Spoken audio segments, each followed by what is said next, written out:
Assalamualaikum, Ibu dan Bapak. Apakah sudah bisa kita mulai?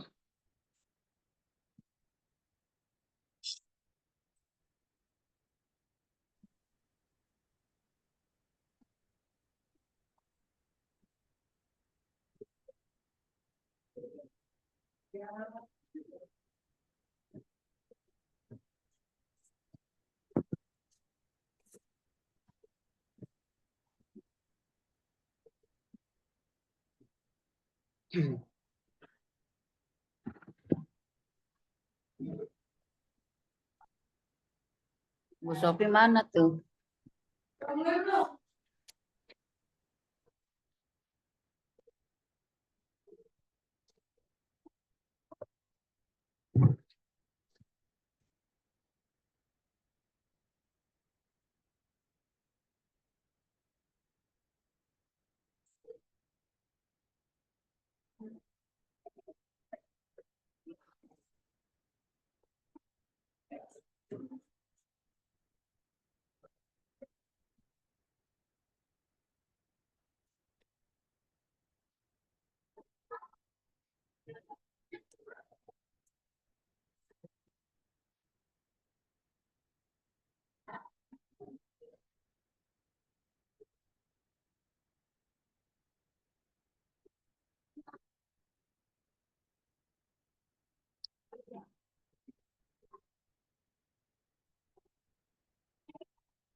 Assalamualaikum, Ibu dan Bapak. Sudah bisa kita mulai? Hah? Oh, pakai laptop. Ini aku pakai ini. Ah, Tunggu sebentar ya Bu Nur ya. Oh iya, baik Bapak. Ya, makasih.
Kita mulai kali Bu ya.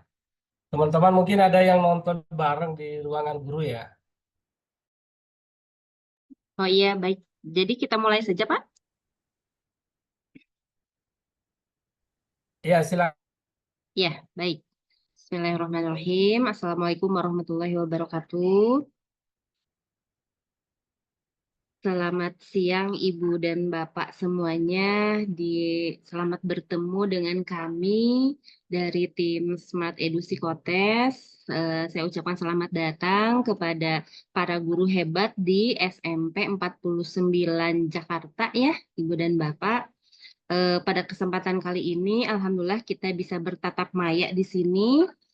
Kita bisa bertemu muka pasca pelaksanaan psikotes di beberapa waktu yang lalu di sekolah Ibu dan Bapak, yaitu di sekolah SMPN 49 Jakarta. Sebelumnya, apakah suara saya terdengar dengan jelas, Ibu dan Bapak?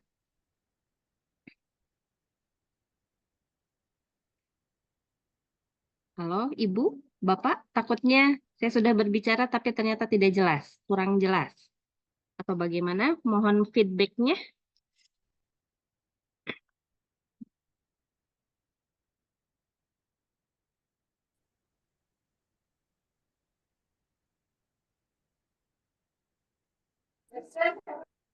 Jelas Bu, jelas. Jelas, Jelas, ya. baik. Kalau begitu, saya lanjutkan ya Ibu dan Bapak. Kalau untuk PPT-nya sudah tampak dengan jelas di layar Ibu dan Bapak? Sudah Bu. Iya, baik. Terima kasih atas informasinya.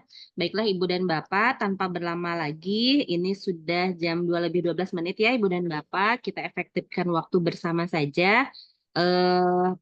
Perlu diinformasikan barangkali untuk kesempatan kali ini, Zoom kali ini kita bersama tim Smart Edu dan para guru ya, audiensnya. Karena biasanya kalau untuk penjelasan psikotes biasanya siswa ataupun orang tua siswa. Nah, barangkali karena ini para guru, kita berdiskusi saja ya Ibu dan Bapak, apa-apa saja yang perlu Ibu dan Bapak pertanyakan, Ibu dan Bapak gali lebih dalam, nanti bagaimana setelah hasil tes ini gitu ya untuk diimplementasikan di sekolah Ibu dan Bapak. Nah, baiklah Ibu dan Bapak, pada kesempatan kali ini kita bersama-sama di sini. Mohon maaf sebelumnya, apakah sudah berganti slide-nya?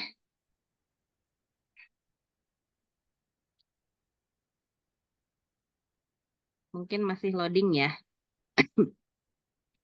Sekarang sudah ada Ibu dan Bapak? Sudah Bu, sukses Sudah. akademik. Iya, baik.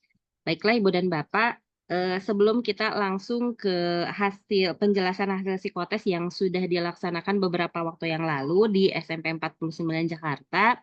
Nah, di sini tentunya kita semuanya sepakat bahwa tidak hanya kita itu ingin sukses secara akademik, tapi kita ingin juga sukses secara bakat. Dan begitu sebaliknya. Tidak hanya kita ingin murid-murid kita, anak didik kita itu tidak hanya sukses secara bakat saja, akan tetapi ingin sukses secara akademik. Nah, kita semuanya sepakat bahwa kita berharap kita bisa sukses secara akademik dan sukses secara bakat. Dan tentunya di hasil psikotes ini, kita nanti akan mengetahui berapa tingkat intelijensi siswa kita, lalu bakatnya, bakat tertingginya apa, karena kita lihat berarti bakat tertingginya. Jadi ibarat pisau itu ada bagian yang tumpul dan ada bagian yang tajam, kita fokus terhadap bagian yang tajamnya untuk selanjutnya diasah atau distimulasi oleh ibu dan bapak di sekolah. Nah, lalu selanjutnya ada juga yang sukses secara akademik akan tetapi secara bakat ternyata dia tidak sukses ya. Dan ini pun yang banyak terjadi di sekolah, mungkin secara akademik dia sukses, secara bakat tidak sukses. Ataupun sebaliknya, secara akademik dia tidak sukses, artinya dengan nilai akademiknya mungkin dia rendah, tapi secara bakat ternyata dia tinggi gitu. Ada apa ini gitu ya. Nah, ya, dan yang terakhir secara akademik tidak sukses dan secara bakat tidak sukses. Dan ini tentunya hal yang paling kita hindari, hal yang paling sangat tidak diinginkan, dan semoga putra-putri ibu dan bapak, anak didik ibu dan bapak di sekolah tidak ada yang mengalami yang keempat ini. Kita berharapnya sukses secara akademik ataupun sukses secara bakat. Nah, selanjutnya Ibu dan Bapak, saya berikan visualisasi sedikit mengenai konon katanya mereka itu sukses secara akademik dan sukses secara bakat ya Ibu dan Bapak. Ibu dan Bapak, mohon maaf, ini sudah tertayang kembali ya slide-nya. Kalau misalkan terjadi kesalahan, mohon maaf, semoga Ibu dan Bapak bisa memberitahukan gitu ya. Jadi nanti jangan sampai saya berbicara terus-menerus sedangkan Ibu dan Bapak ada kendala di sana dan ternyata tayangan saya tidak bergerak sama sekali ya, mohon diinformasikan. Oke, baik, kembali ke laptop. Kita mengetahui orang-orang yang di sini saya visualisasikan sedikit. Konon katanya mereka itu sukses secara akademik dan sukses secara bakat ya. Bagaimana tidak, Ibu dan Bapak bisa dilihat di sini contohnya, misalkan di sini ada seorang penyanyi terkenal ya, Tompi. Beliau itu secara bakat jelas, beliau itu seorang penyanyi terkenal, kita semuanya tahu, dan tentunya pundi-pundi uangnya juga mengalir terus-menerus. Dan bahkan konon katanya beliau sekarang sebagai seorang pengusaha. Dan beliau itu memiliki latar belakang sebagai seorang dokter ya. Begitupun Lula Kamal, begitupun Purwacaraka, dan di sini ada Nikta Gina ya. Saya yakin Ibu dan Bapak tahu orang-orang yang saya tampilkan di sini. Nah, lalu selanjutnya ini ada beberapa saya visualisasikan contoh orang yang tidak sukses secara akademik dan akan tetapi sukses bakat ya. Ibu dan Bapak, agar kita ada komunikasi dua arah ya. Yang paling ujung sebelah kiri Ibu dan Bapak tahu siapakah beliau? Tukul, Siapa Pak? Mas Tukul. Oh, Mas Tukul. Bapak sepertinya sangat mengenal ya. Jangan-jangan mungkin memang kenal, berteman Bapak. Iya, baik. Betul sekali apa yang diungkapkan oleh Bapak Kepala Sekolah ya, Pak Muhammad Abdul Aziz. Yang sebelah kiri itu Mas Tukul Arwana, dan beliau itu kita tahu semua beliau sukses secara bakat ya, bagaimana tidak, beliau adalah seorang presenter terkenal di Indonesia ya, dan tentunya pundi-pundi uangnya juga banyak sekali, bahkan beliau pernah mengungkapkan bahwa katanya saya wong deso tapi rezeki kota, katanya kan seperti itu ya pada saat itu. Dan beliau itu konon katanya tidak sukses secara akademik, tidak lulus sekolah ya seperti itu. Dan ini pun yang terjadi pada pencipta Microsoft Office di sini Ibu dan Bapak. Yang kedua bisa lihat, lalu selanjutnya pencipta Apple ya, Bill Gates dan Steve Jobs ya. Mereka itu konon katanya tidak lulus kuliah ya. Nah, berarti di sini ada apa nih? Nah, mereka pada saat itu kalau Ibu dan Bapak melihat profilnya ya, ternyata mereka itu lebih fokus kepada mengembangkan bakat mereka pada saat itu sehingga membuat perusahaan besar, dan mereka meninggalkan kuliah pada saat itu gitu ya. Dan di sini bisa kita bilang mereka itu tidak sukses secara akademik, tapi sukses secara bakat. Dan begitupun di sini ada Bob Sadino dan presenter internasional terkenal yaitu Oprah Winfrey ya. Barangkali Ibu dan Bapak sering melihat tayangan-tayangan di internasional. Oprah Winfrey selalu dijadikan presenter di berbagai acara-acara bergengsi ya. Oke, nah dan ini beliau adalah seorang pengusaha, dan konon katanya Pak Andri Wongso ini tidak tamat SD Ibu dan Bapak.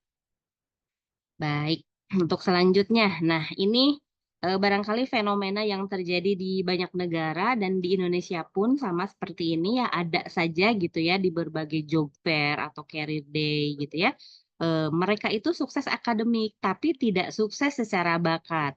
Bagaimana tidak, mereka sudah kuliah S1 tapi memang masih mengantri untuk melamar pekerjaan ya, kurang lebih seperti itu.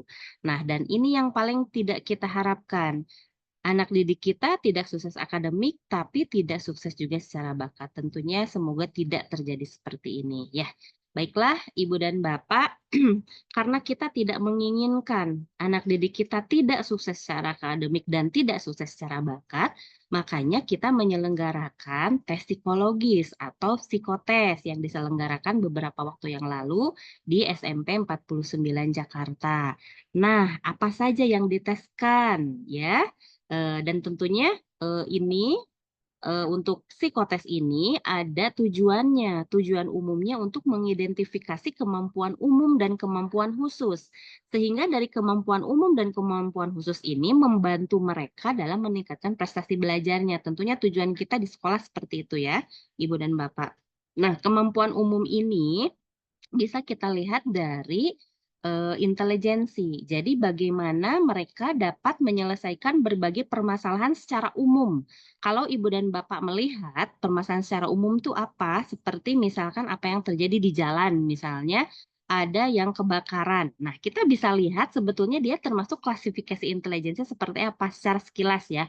Apabila terjadi kebakaran, apa yang akan dia lakukan? Apakah dia hanya meratapi gitu ya, melihat, menonton, terus terjadi wow dan lain sebagainya hanya video gitu ya, atau dia bergegas mencari informasi bagaimana caranya saya harus memadamkan api ini, bahkan menggerakkan masyarakat sekitar untuk mengambil ember, mengambil air untuk memadamkan. Atau ada lagi yang dia lebih berpikir cerdas, oh iya saya harus menelpon pemadam kebakaran sambil menunggu saya harus mengerahkan massa lebih kuat lagi, mengerahkan berbagai selang-selang barangkali dan mencari berbagai sumber air. Nah, tentunya dari begitu juga kita bisa lihat bahwa orang tersebut bisa jadi terkategori sangat superior, superior di atas rata-rata, rata-rata ataupun mungkin di bawah rata-rata. Dan mungkin bisa jadi lebih atau kurang dari situ.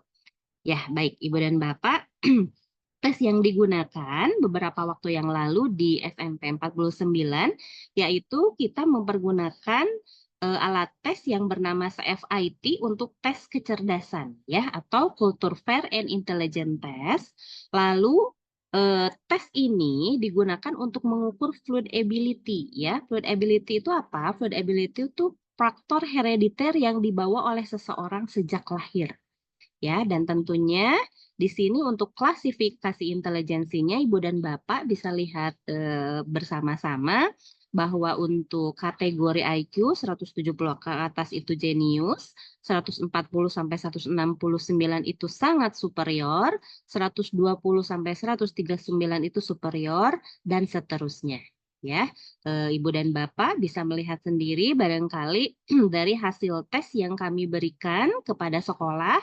Di situ ada hasil tes individual yang bisa dibagikan langsung kepada para siswa. Ada juga hasil kelompok yang kami berikan dalam satu bundel untuk bisa dibaca oleh para guru. Baik itu oleh guru BK, baik itu oleh kepala sekolah, baik itu oleh kurikulum ataupun para wali kelas. Ya, seperti itu. Dan bagian-bagian lainnya tentunya. Nah, selanjutnya Ibu dan Bapak, yang diteskan selain tes kecerdasan, ada juga tes bakat ya Ibu dan Bapak. Nah ini tes bakat ini menunjukkan kemampuan khusus seperti yang saya sudah ungkapkan tadi di awal. Jadi psikotes ini untuk melihat tujuan umum, kemampuan umum dan kemampuan khusus. Nah untuk kemampuan khususnya kita bisa dapatkan dari tes bakat ini. Nah, untuk tes bakat ini kami mempergunakan alat tes yang bernama DAT atau Differential Aptitude Test ya. Jadi tes ini untuk mengukur struktur organisasi kemampuan khusus seseorang. Nah, yang diteskan pada saat kemarin ke SMP 49 Jakarta yaitu tes kemampuan berpikir verbal, tes kemampuan numerikal, skolastik, tes kemampuan berpikir abstrak, mekanik, relasi ruang, dan kecepatan dan ketelitian klerikal. Begitu Ibu dan Bapak. Nah, untuk tes kemampuan verbal atau verbal reasoning di sini, saya yakin Ibu dan Bapak juga sudah paham ya. Di antaranya tes ini untuk mengukur seberapa baik seseorang mengerti ide-ide atau konsep yang dinyatakan dalam bentuk kata-kata ya.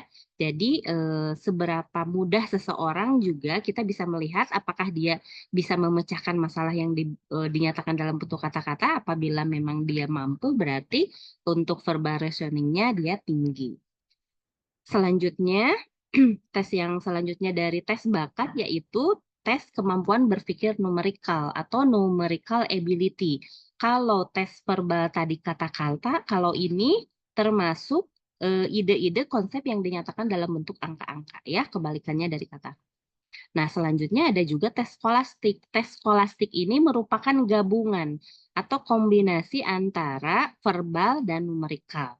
Dan ini biasanya digunakan untuk prediktor keberhasilan dalam studi ya. Biasanya untuk sekolah-sekolah tertentu yang ada sekolah unggulannya, mereka mempergunakan tesnya hanya satu, tes kemampuan skolastik saja ya, untuk melihat apakah kemampuan seseorang itu dia bagus tidak dalam menyelesaikan berbagai tugas-tugas dalam mata pelajaran akademik. Dan sekarang Ibu dan Bapak juga mengetahui bahwa untuk jenjang SMA yang akan masuk ke perguruan tinggi untuk UTBK itu mempergunakannya tes kemampuan skolastik ya Ibu dan Bapak, verbal dan numerikal. Oke, baik. Selanjutnya ada tes kemampuan abstrak atau abstract reasoning. Tes ini untuk melihat seberapa baik seseorang memecahkan masalah meskipun tidak berupa angka-angka atau kata-kata ya, seperti verbal sama numerikal tadi. Tapi masalah ini disajikan dalam bentuk ukuran ya, dalam menggunakan diagram, pola ataupun rancangan. Nah, biasanya untuk kemampuan ini digunakan untuk seseorang yang ingin masuk ke jurusan desain barangkali ya, untuk yang tingkat lanjutan atau tingkat SMA. Oke, selanjutnya tes kemampuan mekanik atau mechanic reasoning. Di sini untuk mengetahui seberapa mudah seseorang memahami prinsip ilmu pengetahuan alam, lalu seberapa baik dia mengerti tata kerja perkakas sederhana. Ibu dan Bapak apabila melihat anak didik Ibu dan Bapak atau anak-anak Ibu dan Bapak sendiri yang mereka kalau bahasa Sundanya motekar gitu ya, dia itu ketika melihat berbagai peralatan di rumah itu dia mampu untuk memperbaiki gitu ya. Biasanya ini dia memiliki mechanic reasoning yang tinggi. Nah, selanjutnya ada tes kemampuan relasi ruang atau space relation reasoning. Jadi tes ini mengukur seberapa mudah seseorang dapat memvisualkan, mengamati, membentuk gambaran mental dari objek sederhana gitu ya menjadi pola 2 dimensi, pola 3 dimensi. Biasanya untuk seseorang yang memiliki kemampuan ini dicari untuk yang ingin menjadi seorang arsitek biasanya ya, dokter gitu kan ya, dia harus memiliki space relation reasoning ini. Oke, selanjutnya kecepatan dan ketelitian klerikal. Ini seberapa mudah seseorang mengerti tugas-tugas yang dapat diselesaikan, pekerjaan ramu-meramu seperti itu yang ada di kantor, laboratorium, perusahaan dagang, tugas tulis menulis yang membutuhkan kecepatan dan ketelitian tentunya. Nah, selanjutnya selain tes minat, kita juga menyelenggarakan tes minat menggunakan tes minat jabatan dengan alat tes yang bernama LITOF. Dan tujuan untuk tes ini untuk membantu siswa menemukan minat dasar sehingga siswa tersebut dapat memiliki penyelesaian diri yang baik dan efektif. Mungkin Ibu dan Bapak ada pertanyaan, minat kan dipengaruhi oleh lingkungan. Betul sekali Ibu dan Bapak, sangat dipengaruhi oleh lingkungan. Nah, akan tetapi inventory yang kami miliki dari LITOF ini karena sebanyak 150 soal ditambah 30 soal tambahan, jadi itu akan melihat minat dasar gitu. Jadi meskipun dipengaruhi oleh lingkungan, anak menjadi tidak menyadari, oh ternyata saya itu sebenarnya minat dasar saya itu di pribadi sosial, meskipun dia agak mengecoh untuk dirinya sendiri gitu ya. Karena kan di sini juga ada berbagai prediktor yang lain sehingga menunjukkan bahwa minat dasarnya itu ternyata ini gitu. Jadi tidak dipengaruhi oleh lingkungan. Nah, baik. Selanjutnya untuk bidang minatnya ada pribadi sosial, natural, mekanik, bisnis, seni, dan sains. Nah, Ibu dan Bapak, untuk hasil psikotesnya, oh sebentar, mohon maaf. Sebentar ya Ibu dan Bapak.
Oke, baik. Ibu dan Bapak mohon maaf tadi saya salah memasukkan.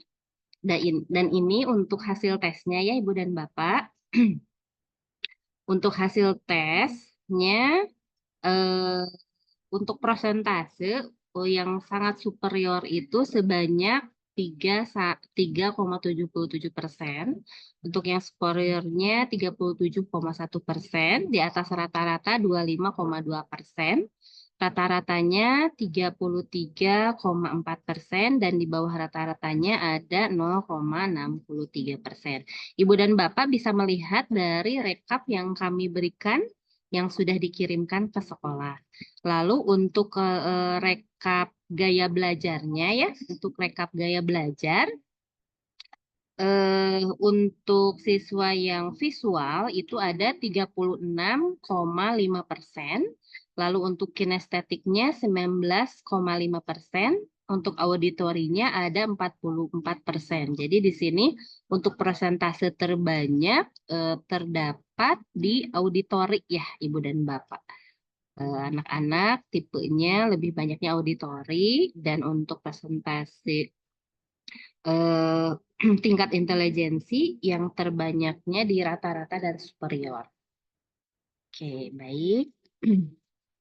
Nah, selanjutnya Ibu dan Bapak, yang bisa saya sarankan, ini untuk Ibu dan Bapak di sekolah, karena ini semuanya audiensnya para guru ya, para guru yang ada di SMP 49 Jakarta. Jadi setelah Ibu dan Bapak sudah membagikan hasilnya, sebaiknya memang dihadirkan dengan orang tuanya karena memang orang tua pun perlu mengetahui mengenai hasil ini dan setelah itu tentunya berdiskusi dengan orang tua ya. Jadi harapan orang tua dan anak tersebut seperti apa setelah ini gitu ya. Dan yang kemarin dari SMP 49 meminta untuk hasilnya sesuai dengan kurikulum Merdeka gitu ya. Kami sudah masukkan berbagai mata pelajaran yang kira-kira cocok untuk untuk mereka dalami selanjutnya sesuai dengan hasil tes. Lalu selanjutnya bisa dibuatkan list kelebihan dan kekurangan mereka gitu ya. Nah, pada saat melihat hasilnya, selama ini yang saya pahami mengenai kelebihan saya itu di mana, kekurangan saya itu di mana. Menurut siapa? Menurut diri mereka sendiri, ya, para siswa, dan menurut orang tua sendiri, gitu tentunya. Dan ini karena di sini para guru juga bisa memberikan informasi kepada anak didik bahwa mereka nanti harus berdiskusi atau bekerja sama juga dengan para orang tua. Begitupun dalam membuat list daftar karir. Mungkin sekarang dianggap masih sangat jauh, tapi tidak ada salahnya mereka justru membuat daftar list karir itu dari sekarang gitu, agar mereka lebih lebih lebih termotivasi lagi untuk selanjutnya saya akan melanjutkan kemana gitu.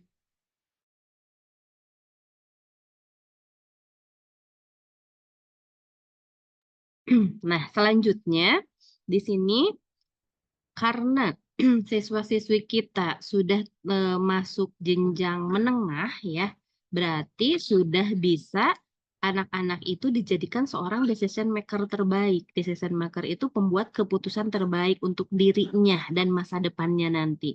Jadi tidak ada salahnya setelah ada hasil tes ini, ketika melihat hasilnya, oh ternyata saya itu bakatnya di sini, minat saya di sini, kayak belajar saya ini, lalu IQ saya ini.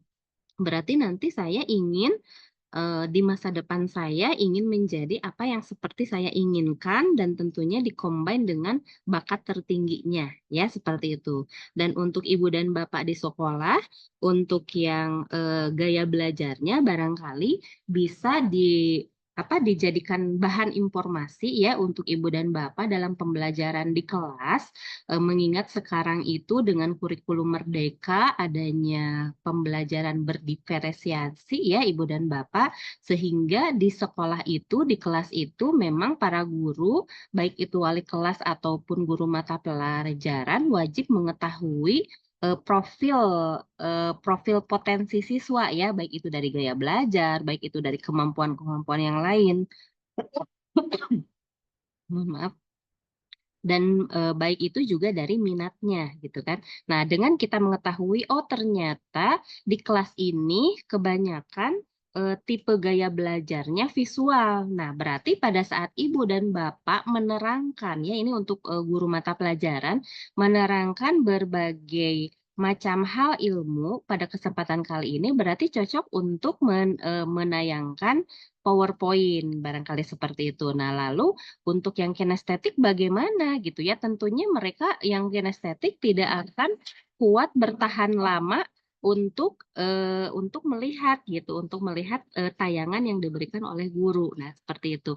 Nah, berarti bagaimana untuk yang kinestetik? Nah, berarti Ibu dan Bapak bisa menjalankan pembelajaran di kelas dengan cara banyak banyak praktek barangkali seperti itu ya Ibu dan Bapak. Ya, baik begitu itu untuk yang kinestetik. Nah, sekarang auditori bagaimana? Nah, dengan auditori mungkin Ibu dan Bapak pada saat ingin menjelaskan berbagai materi, Ibu dan Bapak bisa menayangkan YouTube misalkan ya, atau menayangkan berbagai hal yang lain. Saya yakin Ibu dan Bapak sudah lebih paham ya. Saya yakin Ibu dan Bapak guru di sini merupakan Ibu guru dan Bapak hebat yang pada kesempatan kali ini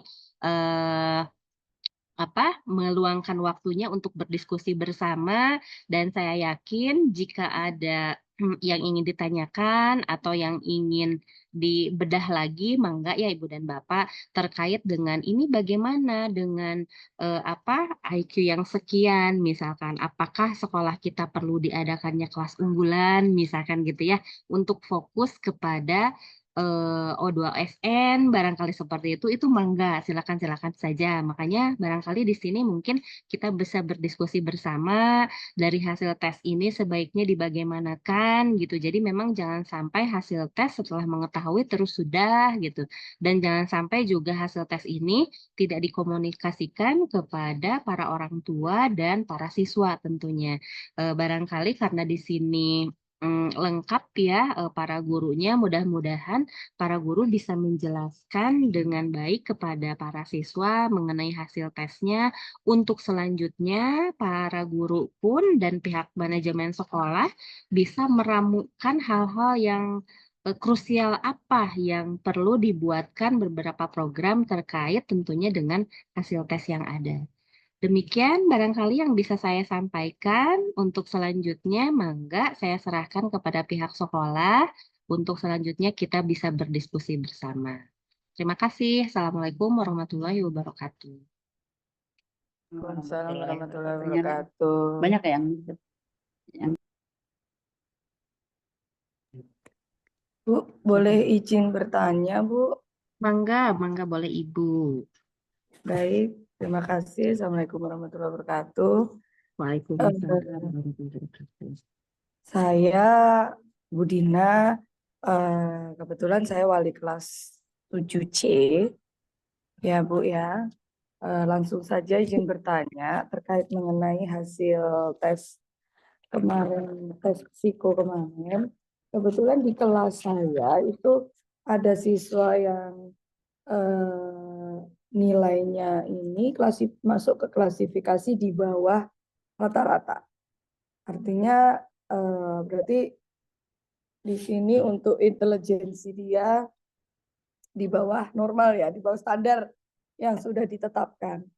Atas nama Sarifah Mu'daim dan Arohijah,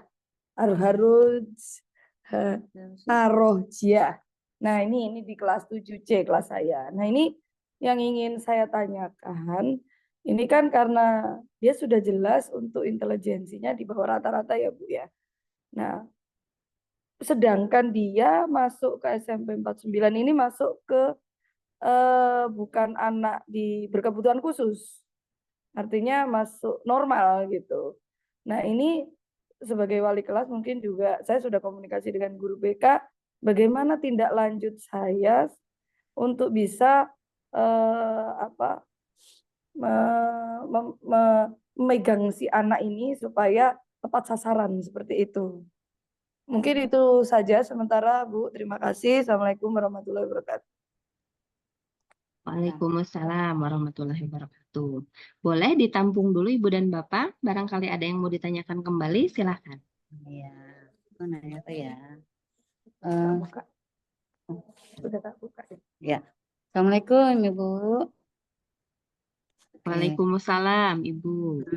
Saya Ibu Kusworo, guru BK di SMP 49 Bu. Kebetulan kemarin saya yang diamanatkan oleh Pak Basir ya untuk mengkomunikasikan hasil ini kepada para wali kelas. Nah, setelah diamati, ternyata hasilnya menurut para ibu wali kelas dan bapak wali kelas tuh ada apa ya? Ada sedikit ketidaksesuaian sepertinya gitu. Seperti mungkin ini Bu yang harus kita seragamkan. Menurutnya ada yang menurut pandangan saya juga seperti itu. Ada siswa yang sebenarnya di dalam menerima pembelajaran pun dia lambat gitu Bu. Bahkan ada siswa kami yang belum bisa membaca, tetapi setelah kita lihat hasilnya dia rata-rata normal. Nah, gitu ya Bu. Cuma kalau kita pikir gitu ya, untuk usia SMP belum bisa membaca, berarti kan ada sesuatu hal ya Bu ya yang terjadi di dalam kognitifnya. Nah, namun setelah terjadinya hasil psikotes ini dia berada di rata-rata, ini membuat jadi kita ini gimana ya, seperti itu. Dan yang kedua, ya alhamdulillah sih ya anak-anak kita banyak contohnya di kelasnya Bu Dina. Saya lagi pegang hasilnya punya Bu Dina nih Bu. Ya agak lumayan anak-anak yang superior gitu loh hasilnya. Hasil IQ-nya superior, ada yang di 139, bahkan juga ada yang di 140, 145, di atas 145 juga ada. Nah itu kan saya pernah membaca Bu untuk skala Wechsler. Whistler sepertinya di 140 aja baru itu aja jenius ya Bu ya. Nah ini saya merasa ada perbedaan antara hasil tes yang dipakai oleh Ibu dengan saya googling di internet dengan apa skalanya Wechsler. Nah, ini kira-kira gimana Ibu ya korelasinya? Karena saya takutnya gini, begitu kita sampaikan ke orang tua, lihat anaknya 140 gitu ya. Wah, anak saya hebat gitu ya. Padahal di kelasnya biasa-biasa saja. Nah, mungkin penjelasannya Bu Nur ya ini ya.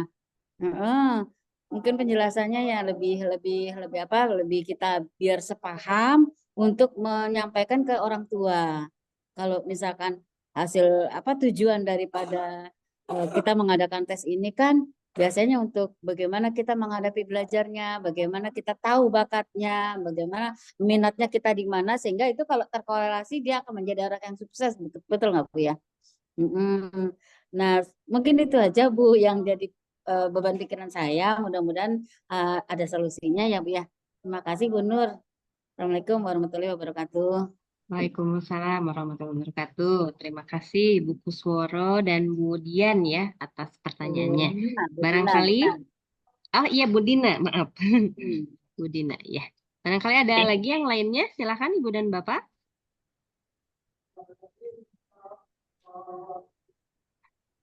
Mangga, biar sekalian. Ini rata-rata dari unsur wali kelas ya, Ibu dan Ya, Bapak. sepertinya Kebanyakan kayak banyak wali kelas, wali kelas. Ya, wali baik. kelas 7, wali kelas 8. Ya, baik. Kalau begitu saya jawab dulu yang 2 pertanyaan ini ya. Mudah-mudahan setelah ini masih ada pertanyaan yang lain karena diskusi ini bisa berjalan dengan baik apabila 2 arah seperti ini gitu ya. Saya senang sekali jika banyak pertanyaan seperti ini. Baik, Ibu dan Bapak, untuk hasil tes ya seperti yang ditanyakan oleh Bu Dina tadi, eh, kata Bu Dina di kelas 7C itu ada siswa Budina yang Sarifah dan Arodiah ya yang di bawah rata-rata. Nah, lalu juga menurut Ibu Kuswoyo tadi apa terdapat berbagai ketidaksesuaian begitu ya Ibu dan Bapak. Mungkin saya jawab dari Bu Nina terlebih dahulu.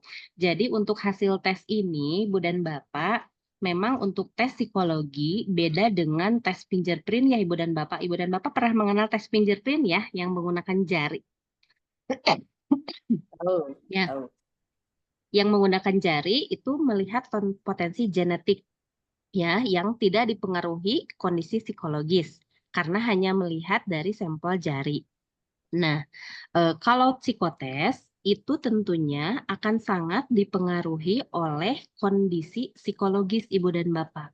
Jadi kondisi psikologis itu apa? Kondisi anak itu sendiri ya, siswa yang mengikuti tes, kondisi lingkungan, kondisi alat tes, kondisi tester, kondisi lingkungan yang lain sebelum anak berangkat, misalkan gurunya ataupun orang tuanya itu sangat dipengaruhi. Hanya memang yang paling berpengaruh adalah kondisi dirinya tentunya gitu ya, kondisi psikologis yang saya maksudkan di sini. Nah, jadi kondisi psikologis di sini memang harus diperhatikan pada saat sebelum anak tes.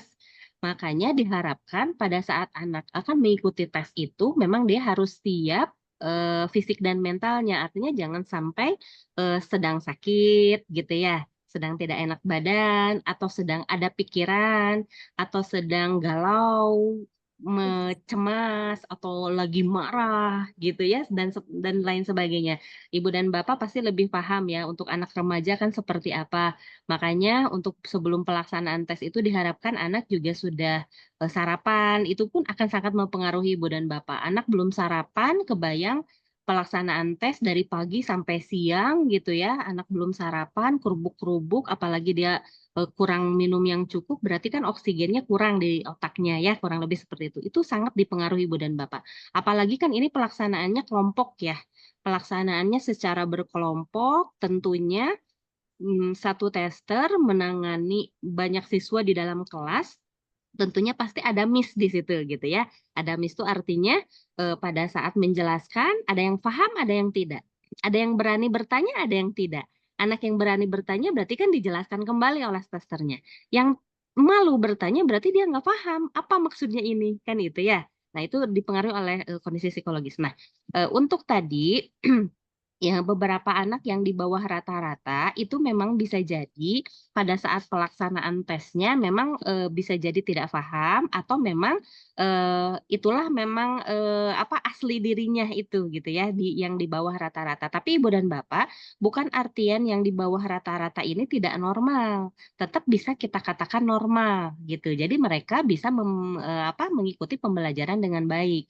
Nah, jangankan yang di bawah rata-rata Ibu dan Bapak, yang borderline ataupun defektif secara mental pun pada saat pembelajaran kali ini dengan kurikulum merdeka, mereka kan boleh diikutkan kepada orang-orang normal. Ya, betul ya Ibu dan Bapak. Dengan adanya sekolah inklusi seperti itu ya.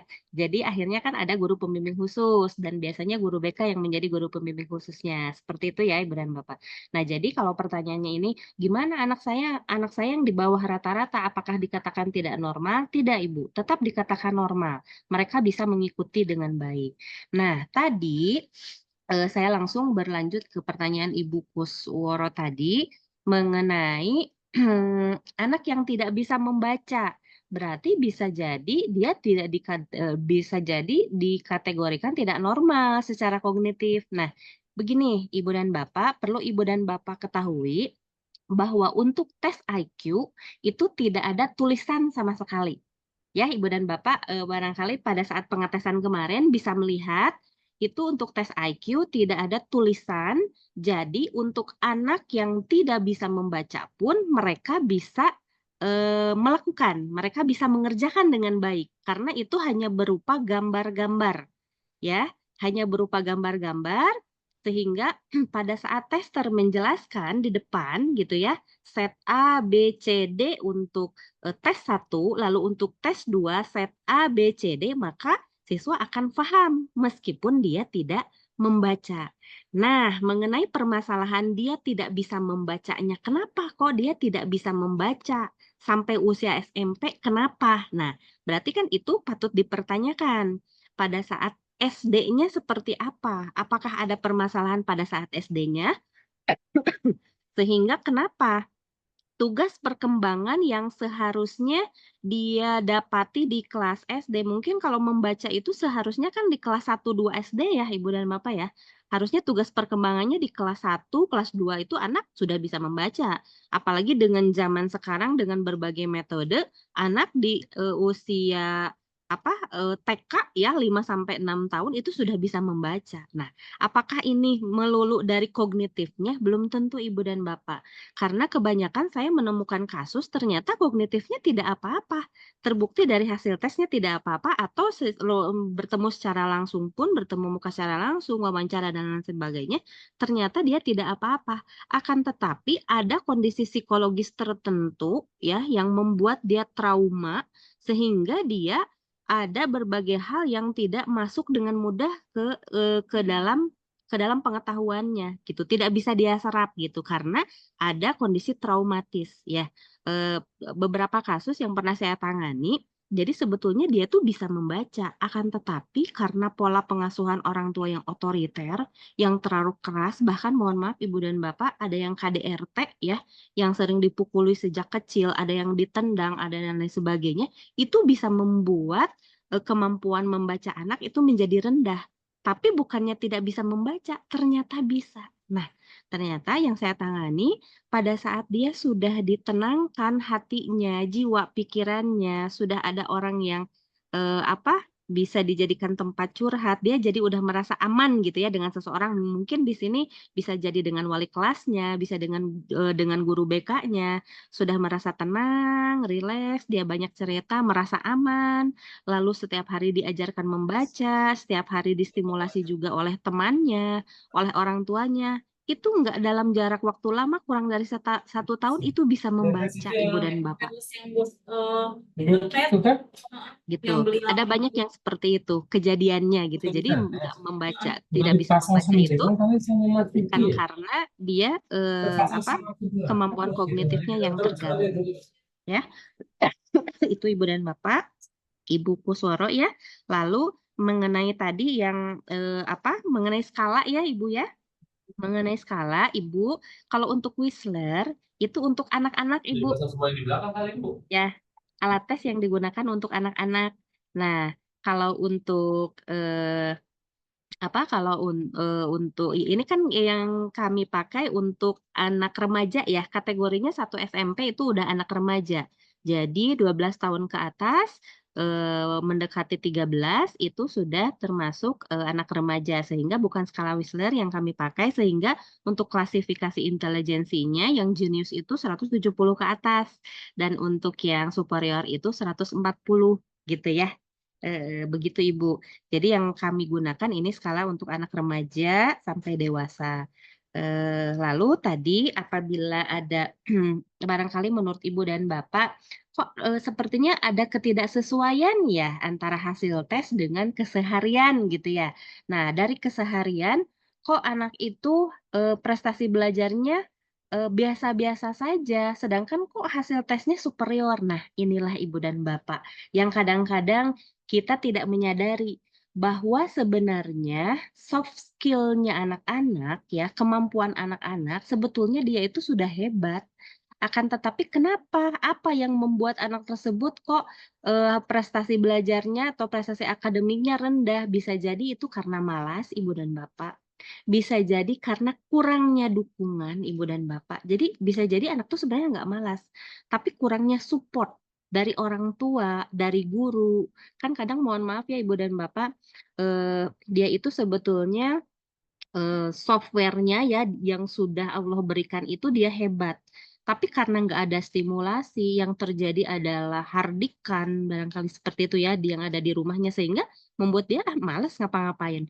Lalu di sekolah gitu ya, udah dia bermasalah di rumah, kurangnya perhatian, bahkan broken home. Di sekolah terlambat sedikit, mungkin ada beberapa guru yang tipe penghukum yang membuat dia low motivasi, sehingga memang nggak mau belajar sama sekali. Atau bahkan ada yang maba dan lain sebagainya. Dan itu padahal sebetulnya bisa jadi apa softwarenya gitu ya, kemampuannya sebetulnya dia tuh hebat. Nah, di sini dengan hasil ini justru menyadarkan kita, oh ternyata dia itu kemampuannya bagus sebenarnya.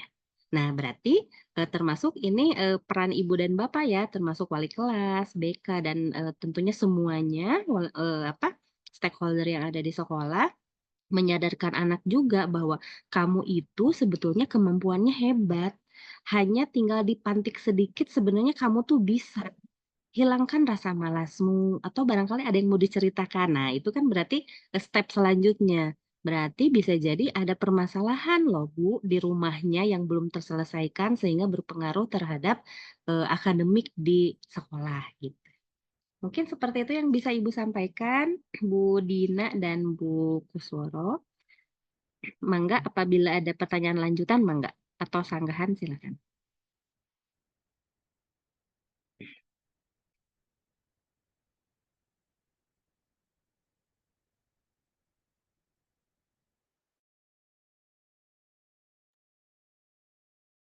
Bu Kusworo udah cukup jawabannya dengan Bu Dina atau bagaimana Ibu?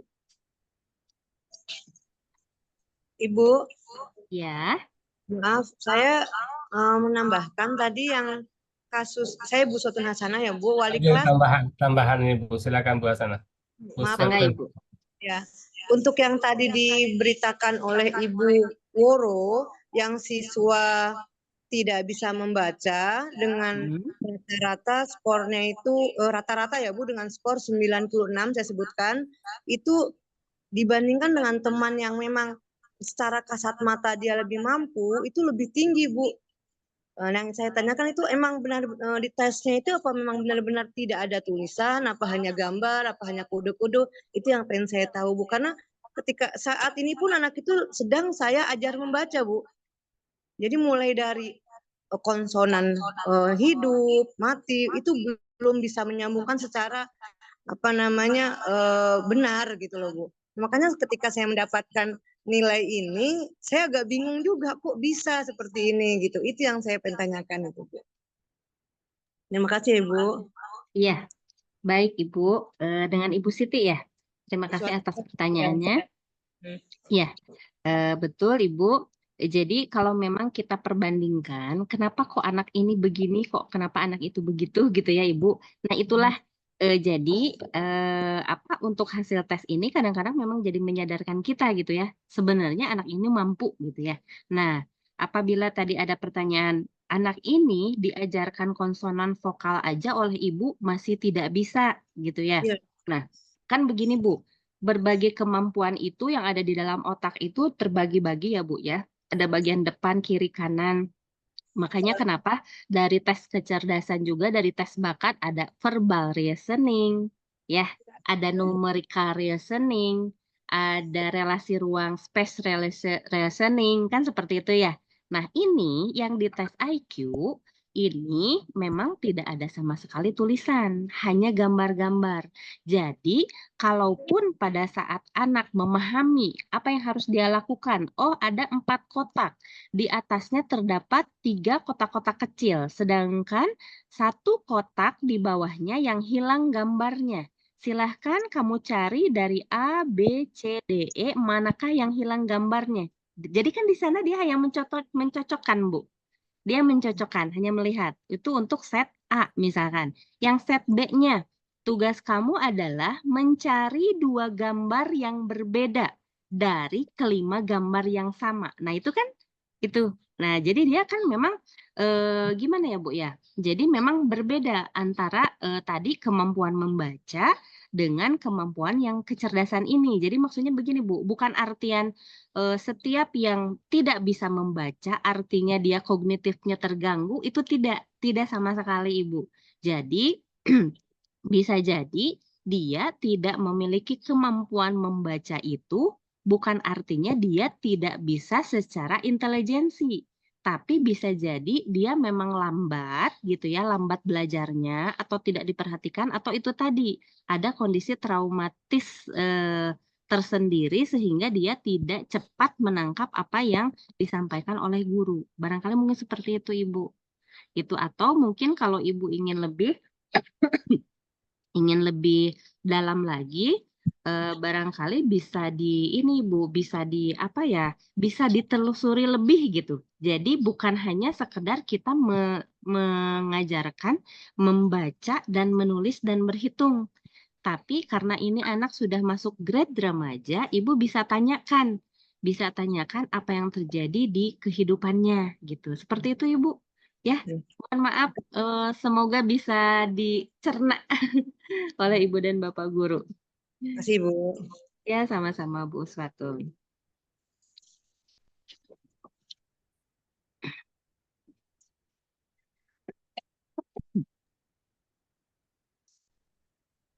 Gimana Bapak dan Ibu wali kelas mungkin, ayo ada yang mau tambahan? Kalau enggak saya boleh lagi enggak Bu? Saya boleh lagi enggak? Halo? Oh, maaf di-unmute. Boleh Ibu silahkan. Mau Iya. berapa lagi pertanyaan bebas Ibu. Iya. Ibu tadi di rekap Ibu kalau nggak salah di awal ya di slide ada siswa kita ada 2 ya Bu yang di bawah rata-rata ya Bu ya. Iya. Salah satunya adalah kebetulan yang saya lagi pegang ini adalah hasil yang dari 7C Bu atas nama Ibu Sarifah. Dia dengan skornya itu 88 Ibu. Nah, dengan kondisi seperti ini Bu, apakah gitu ya Bu, apakah anak ini masuk dalam kategori PDBK Ibu? Atau dia masih bisa kita push belajarnya dengan berbagai macam cara.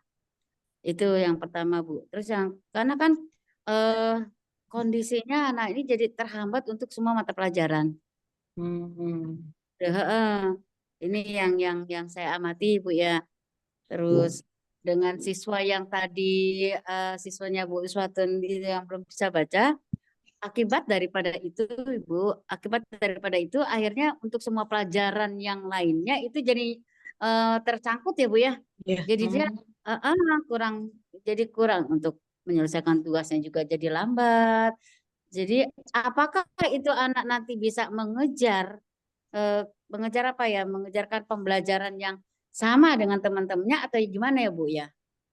Mohon arahannya Ibu. Terima kasih Ya. sebelumnya agak cerewet ya Bu ya. Iya, Maaf. nggak apa-apa Ibu. Mohon maaf Ibu, sebelumnya kalau SMP 49 termasuk sekolah inklusi? Iya, Termasuk sekolah inklusi ya Bu ya? Nah, ya kita ada GPK-nya Bu. oh gak ada GPK-nya. Baik, itu Ya, lebih ya, baik Bu ya. Ya. Nah, ya. berarti apabila ada GPK-nya itu lebih baik. Jadi artinya memang anak ini perlu ada pembimbingan khusus. Apabila itu tergantung ibu dan bapak. Apabila mau masuk kelas PDBK atau enggak itu silahkan. Hanya setahu saya untuk anak-anak tertentu berarti kan grade atau standarnya itu tidak sama seperti anak yang lainnya. Nah, tapi kalau dilihat dari hasilnya kan ini termasuknya normal. Jadi kan sebetulnya anak itu hanya butuh beberapa saat saja untuk diberikan pembimbingan, untuk diberikan stimulasi khusus. Barangkali apabila di sekolah ibu ada GPK-nya, berarti beberapa bulan bisa ditangani oleh Bapak dan Ibu guru GPK itu, guru pembimbing khusus Ibu dan Bapak. Jadi pada saat sekarang Bapak dan Ibu ingin menentukan masuk kelas PDBK berkebutuhan khusus itu tergantung Ibu dan Bapak ya. Jadi karena kan untuk kedepannya pastinya begini Bu, akan berpengaruh terhadap kelulusan Ibu dan Bapak ya. Standar Betul. kelulusan, ya Ya, standar betul, kelulusannya pastinya berbeda. Apalagi sekarang Ibu tadi Ibu bilang bahwa ini berpengaruh terhadap seluruh mata pelajaran. Anak yang nggak bisa membaca ini ya bagaimana tidak gitu ya. Hampir semua buku mata pelajaran itu kan isinya bacaan semua ya. Meskipun saya pernah melihat Ibu dan Bapak ada siswa SMA yang memang dia tidak bisa membaca Ibu dan Bapak, tapi dia bukannya tidak pandai Bu, justru dia pandai. Dia belajar gini, dia tidak bisa membaca, menulis pun terbatas gitu ya. Tapi dia tuh bukan artian dia tidak pandai, Bu. Tetap dia cerdas. Cerdasnya apa? Setiap guru menerangkan, dia betul-betul mendengarkan, gitu ya. Dia betul-betul mendengarkan, terus disimpan dalam memorinya. Di rumah dia belajar di YouTube, Bu. Dia belajar di YouTube sendiri, apa yang gurunya pelajari tadi, fisika tentang gravitasi, dia belajar di YouTube, dia mendengarkan, sehingga dia paham. Jadi pada saat gurunya menerangkan, waktu itu yang pernah dibahas itu di pelajaran sejarah, Bu. Jadi karena dia tertarik banget dengan pelajaran itu, pada saat gurunya menerangkan disuruh nulis ya karena dia tidak kemampuannya kurang dalam menulis sehingga dia di rumah melihat YouTube. Nah, pada saat guru minggu depannya menerangkan, dia bisa menjawab semua pertanyaan gurunya di semua mata pelajaran. Dan pada akhirnya Ibu dan Bapak tahu dan pada akhirnya dia lulus di perguruan tinggi negeri, Bu. Gitu. Lewat jalur yang dibantu oleh sekolah gitu. Padahal dia tidak bisa membaca lah. Anak SMA tidak bisa membaca. Kan aneh ya Bu ya. Apalagi ini kalau SMP masih jauh ya Bu ya untuk ke perguruan tinggi. Ini anak SMA gitu. Jadi sebenarnya kognitifnya terganggu nggak sih? Nah, kalau melihat kondisi ini, kasus yang ada sebenarnya tidak terganggu gitu. Hanya beberapa hal saja yang mungkin terlewati tugas perkembangan di zaman dahulunya. Dari SD-nya, SMP-nya, SMA-nya, ya bisa jadi itu Bu. Apabila digali terus-menerus bisa jadi itu dari pengaruh keluarganya. Atau ada kondisi traumatis tertentu gitu.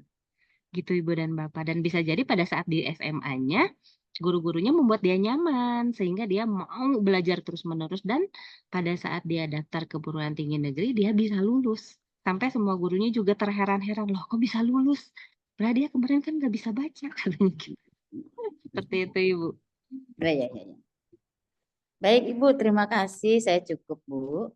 Ya, sama-sama Ibu. Ya, insya Allah kita ambil langkah-langkah ya Bu ya. Ya, Ibu, mangga. Ya. Silakan barangkali Bapak dan Ibu wali kelas yang lain. Barangkali ada yang ingin ditanyakan atau ada yang masih ganjil-ganjil. Yuk. Iya Bu Woro. Oh ya Bapak ya Pak, ayo Pak. Iya boleh Bu. Terima kasih Bu Nur. Ini Iya, ada Bapak. beberapa mungkin yang saya mau konfirmasi kepada teman-teman nih kebetulan. Eh,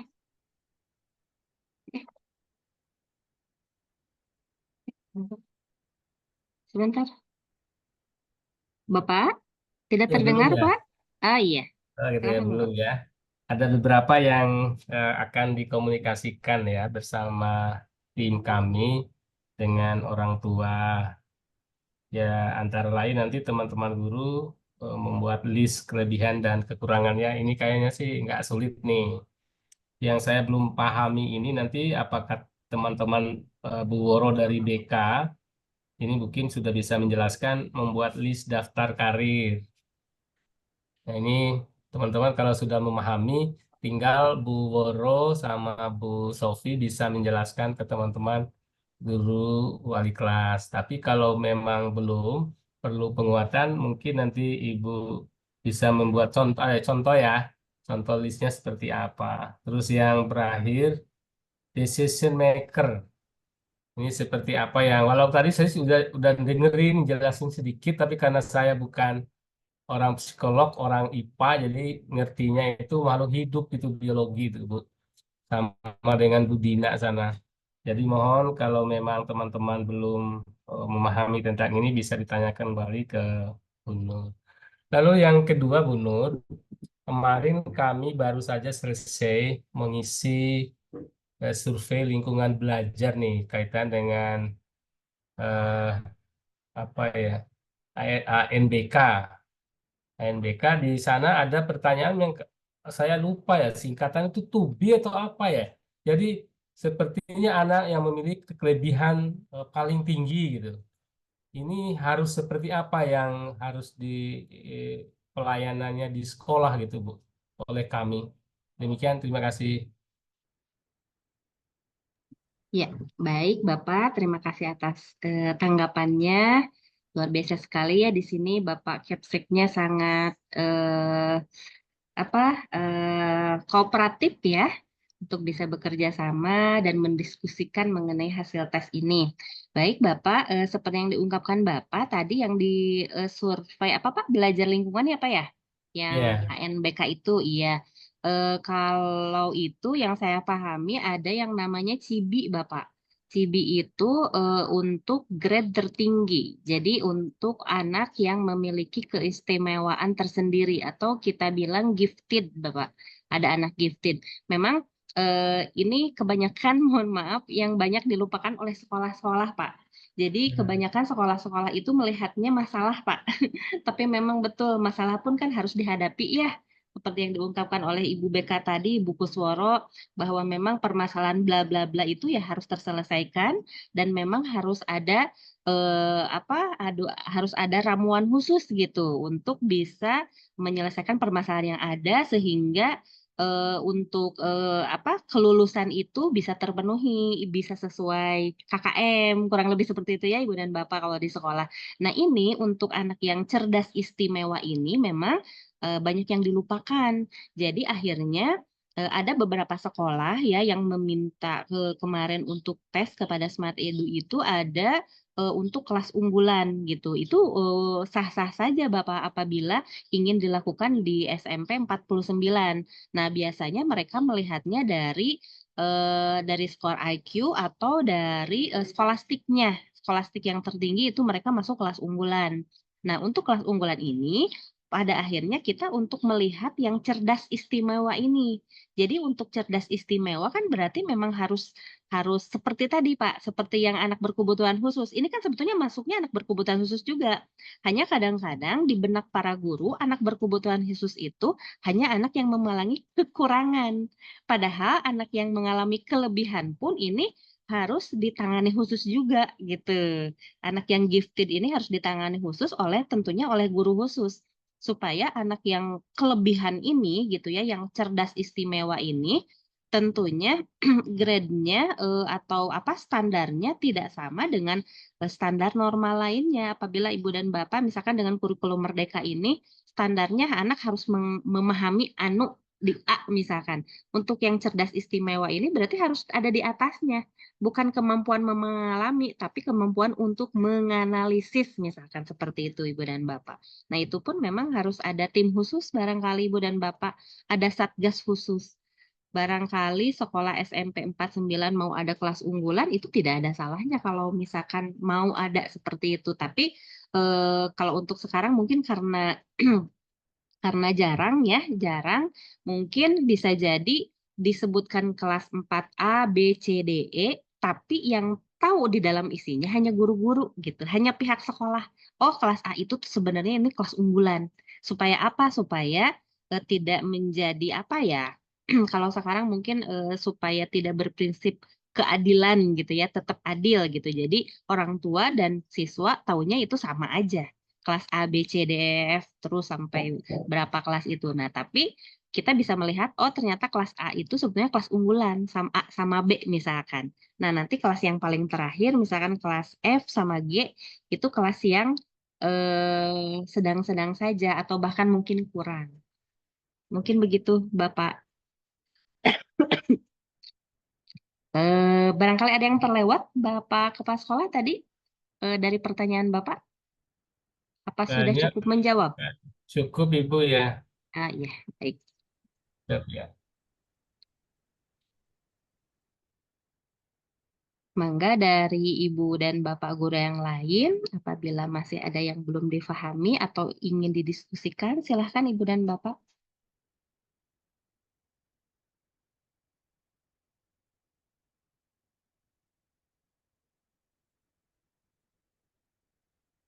Oh, tadi maaf, saya baru teringat ada yang terlewat. Kalau nggak salah, Bapak itu di awal yang tentang decision maker ya, Pak ya? Nah, Iya, itu maksudnya begini, Bapak. Jadi setelah nanti kita menyarankan, sebagai guru menyarankan kepada siswa itu untuk duduk bersama orang tua gitu ya. Membuat daftar list karir, menuliskan kelebihan dan kekurangan, lalu harapan papah apa, harapan mamah apa, seperti itu.